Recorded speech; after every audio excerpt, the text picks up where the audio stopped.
About India channel में मैं अनिल केसरी आपका स्वागत करता हूं। तो जैसा कि मैं पहले से भी चर्चा कर रहा हूं कि अबाउट इंडिया चैनल का उद्देश्य भारत की संस्कृति की एक व्याख्या है। यानी भारत के संस्कृति के जो तत्व हैं, परंपराएं हैं, रीतियां हैं, उनकी जो है वह व्याख्या करना एक उद्देश्य है। तो उसी के अंतर्गत हम लोग एक सीरीज चला रहे हैं जिसमें आज हम लोग जो है वह इसके चौथे सीरीज को लेके आए हैं। चौथा सीरीज है ये, जिसमें हम लोग एक्सप्लेन करेंगे कि एक संकल्पना जो है वह ये मानी जाती है कि हिंदू धर्म के अंदर 33 करोड़ देवी देवता हैं। अब ये 33 करोड़ देवी देवता कई बार जो है चर्चा में हम लोग जो है इसको हास्यास्पद भी मानते हैं। कई बार जो है जो इसमें आस्था रखने वाले लोग हैं उनको ठेस भी पहुंचती है।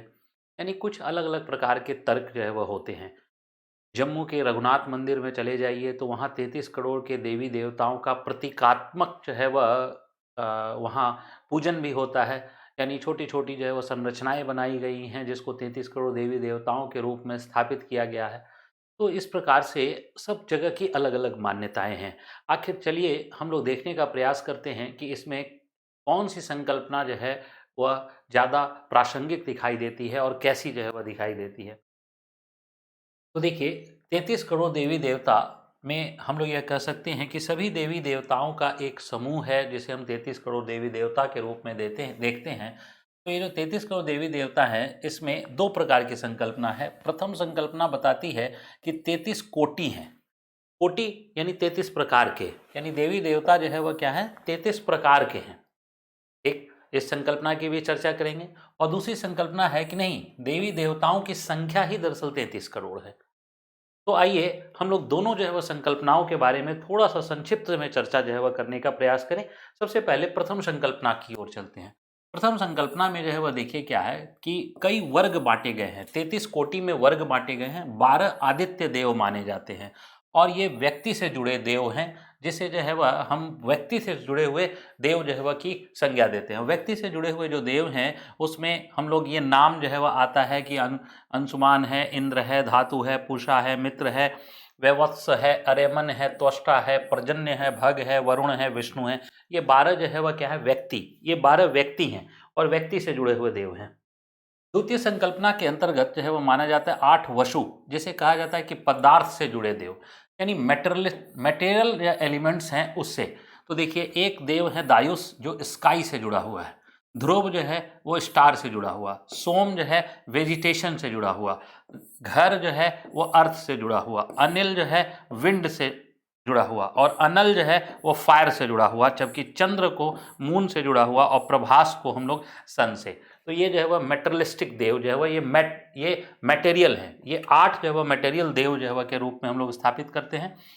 और अगर इन सारे मटेरियल देव को एक देव के रूप में स्थापित करें तो देखिए यहाँ हमें अग्नि का रूप दिखाई दे रहा है, यहाँ जल का रूप दिखाई दे रहा है, यहाँ मृदा का रूप दिखाई दे रहा है, यहाँ जो है वायु का रूप दिखाई दे रहा है और ये अंतरिक्ष का रूप दिखाई दे रहा है। इस प्रकार मिलकर जो है वो सारे देवता जो है वह एक जो है वह रूप में जो है वह दिखाई देते हैं।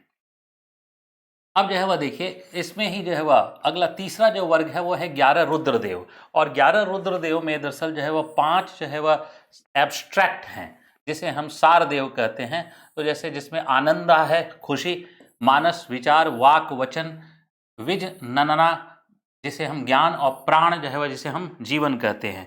जबकि जो है 5 जो है शिव के रूप हैं। इस शिव के रूप में ईशान कृपा प्रकट करना, तत्पुरुष अनुग्रह को छिपाना, अग्रोहा नवोन्मेष पुनः जन्म लेना, भैरव रक्षक और सद योजना एक बार का जन्म।